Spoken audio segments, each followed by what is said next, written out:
جو price control committees ہیں ضلع کی سطح پہ، وہاں پہ یہ سارا فائدہ عوام کو کیسے جائے گا؟ کیونکہ کہا جاتا ہے کہ جب تیل کی قیمتیں اوپر جاتی ہیں، بجلی کی اوپر جاتی ہیں، پوری پروڈکشن سائیکل میں قیمتیں بڑھ جاتی ہیں، اشیاء خرد و نوش کی قیمتیں کم کیسے ہوں گی؟ دیکھیے، ایک تو اس میں ایڈمنسٹریٹو ہے میجرز جو آپ کے ڈپٹی کمشنرز، اسسٹنٹ کمشنرز کو لینے ہیں، لیکن اس سے سب سے زیادہ امپورٹنٹ ہوتا ہے ارشد صاحب ڈیمانڈ اینڈ سپلائی.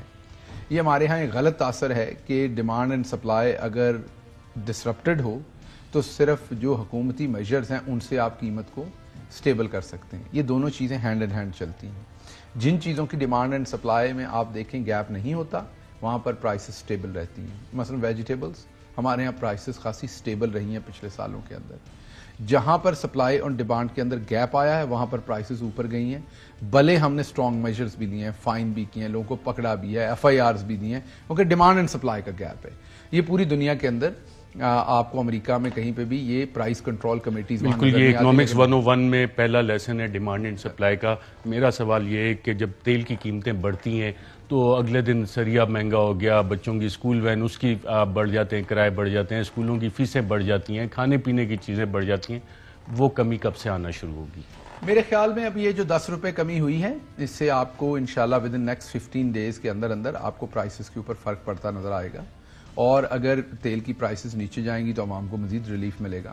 اور آپ کو یہ پرائسز کے اندر حکومت آپ یہ ایکسپیکٹ کر رہے ہیں کہ یہ خود ہی لوگ کم کر دیں گے قیمتیں، تاجر، یا کہ حکومت کی انٹرونشن آئے گی؟ حکومت کی انٹرونشن تو ہوتی ہے. میں نے آپ کو صرف یہ کہا کہ کئی دفعہ ہمیں لگتا ہے کہ انٹرونشن سے آپ جو ڈیمانڈ اینڈ سپلائی کا گیپ اس کو بہت کرول طریقے سے فل کر سکتے ہیں. وہ نہیں ہوتا، کیونکہ جو چھوٹا تاجر کام کر رہا ہے وہ بھی تو اسی ملک سے ہے. بالکل ٹھیک ہے. جو بڑے مل اونرز ہیں، شوگر انڈسٹری، اس میں بجلی بھی استعمال ہوتی ہے، تیل بھی آتا ہے، ٹرانسپورٹیشن سارا، اب یہ اتنا فائدہ انڈسٹری کو بھی گیا ہے تو وہ بھی قیمتیں کم. بالکل اور ان کے ساتھ بالکل جہاں جہاں جس کو فائدہ پاس آن ہوگا اس سے آگے عوام کو فائدہ پاس آن کروایا جائے گا. حکومت کے لیے آسان فیصلہ نہیں تھا جو آپ کے سامنے. یہ ہمارے ہاں آپ کو پتا ہے پازیٹیو خبر کی شیلف لائف ایک رات کی ہے. آج وزیر اعظم نے اعلان کیا، آپ دیکھیں گے کل میڈیا کے اوپر اور خبر ہوگی. نیگیٹو یہی خبر ہوتی تو اس نے 4 دن ٹریول کرنا تھا، 5 دن. پازیٹیو خبر ایک ہی دن کے بعد ہم اسے بھولنا چاہتے ہیں. لیکن جس حکومت نے یہ اعلان کیا ہے، چینی سستی کر دیں، باقی ٹرانسپورٹیشن کے کرائے سستے کر دیں، کھانے پینے کی اشیاء سستی ہونا شروع ہو جائیں تو کل پھر یہ پازیٹیو خبر ہوگی. نہیں، آپ کو پتا ہے کہ پازیٹیو خبر تو ایک ہی دن کی ہوتی ہے زیادہ سے زیادہ. اور اگر یہ اقدامات لیں تو کل یہ خبر نہیں بنے گی. نہیں، اقدامات تو ہو گئے نا. جب آپ پیٹرول کم کریں گے یہ نیچرل ان کے اوپر فرق. اگر آج 10 روپے پیٹرول مہنگا ہو جاتا تو صبح اقدامات خود ہی ہو جانے تھے سارے. تو اقدامات تو ہو گئے نا. جب آپ نے روک دیا پیٹرول تو جو صبح مہنگائی ہونی تھی وہ نہیں ہوئی نا. تو یہ اقدامات ہو گئے، لیکن پازیٹیو خبر کیری نہیں کرے گی. میں آپ کو ابھی سے اپنی، آپ اور میں دونوں میڈیا کی دنیا میں ہیں، ابھی سے پروجیکشن آپ کو دے دوں کہ کل ہم کسی اور خبر پہ گئے ہوئے ہوں گے. تو بات کہنے کی نہیں، آپ کل میرے ساتھ آ جائیں. میں آپ کو اوپنلی سب کے سامنے انوائٹ کر رہا ہوں کہ آپ کل آ جائیں اور عوام کو بتائیں جی آٹے کی قیمت اتنی کم ہو گئی ہے کل، کیونکہ پیٹرول کی قیمت وزیر اعظم نے کم کی ہے، بجلی کی کم ہوگی، چینی کی قیمت اتنی کم ہو گئی ہے، گھی اتنا سستا ہو گیا عوام کے لیے. کل ہم دوبارہ بیٹھیں گے ڈاکٹر صاحب. ڈائنامکس ہے نا، it takes couple of days. ایسا تو نہیں ہوتا اگلے منڈے کو کر لیں، اگلے منڈے کو کریں، بالکل چیزیں نیچے آئیں گی. آپ دیکھیں گے ٹرانسپورٹیشن کاسٹ کم ہوگی، اس سے چیزوں کے نرخ جو ہیں وہ کم ہوں گے، یقینی طور پر ہوں گے. یہ تو اس میں کوئی راکٹ سائنس نہیں. جیسے پیٹرول بڑھتا ہے تو سب لوگوں کو پتا ہے کہ چیزیں مہنگی خریدنی پڑتی ہیں. پیٹرول کم ہوگا تو یہ چیزیں ہوں گی، نیچرلی ہوں گی. یہ نہیں کہ کسی نے جان بوجھ کے کرنی یا نہیں کرنی، اس کا فائدہ پہنچنا ہے. لیکن میں صرف آپ کو یہ کہنا چاہ رہا ہوں کہ یہ بہت مشکل فیصلہ تھا، آسان نہیں تھا. یہ ایسے نہیں کہ کل لے لیا پرسوں لے لیا. اس پہ 1.5 مہینے سے کام چل رہا تھا. فائنانس منسٹری کو آن بورڈ لیا، آئل اینڈ گیس منسٹری کو آن بورڈ لیا، حکومت کے تمام جو ڈیفرنٹ ایریاز تھے انہوں نے بیٹھ کے، مثلا یہ جو یونٹس کی آپ نے کال کی ہے اس کا میں آپ کو تھوڑا سا بتا دوں، شاید ابھی بہت سارے لوگوں کو اس کا ادراک نہیں ہے. جو 300 یونٹ تک خرچ کرنے والے لوگ ہیں نا ان کا آدھا بل کم ہو جائے گا تقریباً. ان کو اتنا زیادہ فائدہ ہونے جا رہا ہے. جن کا 250 سے 300 اور عام ایک جو غریب آدمی ہے اس کا اتنا ہی یونٹ ہوتا ہے، اور مڈل کلاس جو ہے وہ 700 750 یونٹ تک جاتی ہے. ان کو بھی 20-25% ان کے بھی بل کا چوتھا حصہ کم ہو جائے گا. تو ہیوج ڈفرنس لوگوں کی. اور یہ اگر آپ 1 منٹ کے لیے میں آپ سے یہ بات مان لیتا ہوں، 1 منٹ کے لیے ازیوم کر لیتے کہ باقی کوئی چیز سستی نہیں ہوتی، ازیوم کر لیتے ہیں. لیکن آپ کو پتا ہے پیٹرول اور بجلی کتنے بڑے ایکسپینسز ہیں. اگر ان سے جو پیسہ بچے گا آپ کی جیب میں تو اس کو آپ کہیں اور خرچ کر لیں گے. تو عوام کو اس کا ڈائریکٹ ریلیف تو ہے اور حکومت کو بڑا یہ مشکل فیصلہ کرنا پڑا, لیکن کیونکہ عمران خان ہمیشہ غریب کے لیے سوچتا ہے, وہ بھلے ہاسپٹل بنانا ہو, یونیورسٹی بنانی ہو, پناہ گاہ ہو, لنگر خانہ ہو, احساس کا پروگرام ہو, کوئی پروگرام بھی ہو, غریب سینٹرک ہوتا ہے وہ. تو اس میں بھی ان کو یہ لگا کہ اب میری جو غریب عوام ہے ان کی برداشت سے, تو یہ آسان فیصلہ نہیں, میں بار بار کہہ رہا ہوں, شوق سے نہیں لیا گیا, مشکل فیصلہ ہے, لیکن پرائم منسٹر نے کہا کہ میں مشکل فیصلہ لوں گا کیونکہ عوام کو اس ٹائم پہ میں نے پروٹیکٹ کرنا ہے.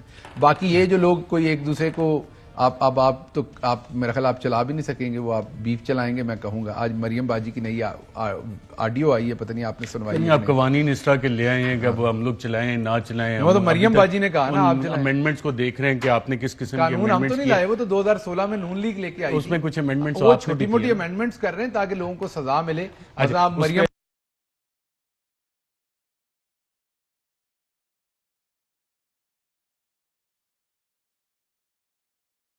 اس کا ہونا ہے, میرے پہ تو نہیں قدغن اس کی ہونی, کہا انہوں نے ان کو ذلیل آدمی ہے, میں نے, لیکن میں اس کو چلاؤں گا.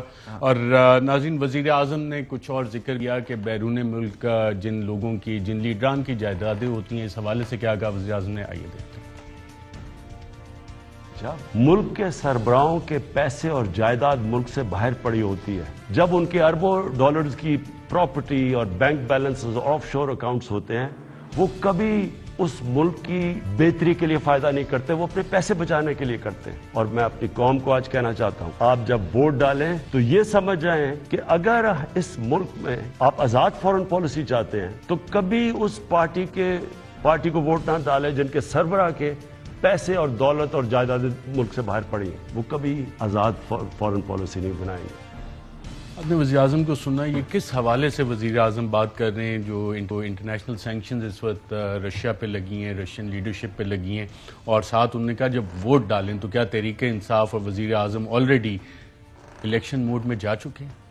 دیکھیے ارشد صاحب, بات یہ ہے کہ اگر عمران خان کا پیسہ باہر پڑا ہوتا نا تو چند دن پہلے آپ رشیا میں تھے, آپ کو وہاں عمران خان کی باڈی لینگویج ہی اور نظر آنی تھی, کیونکہ ہو سکتا تھا کہ باہر بیٹھے ہوئے کچھ ملک ایسا کہتے کہ اب عمران خان کے بھی جو پیسے ہیں ان کو سیل کر دو.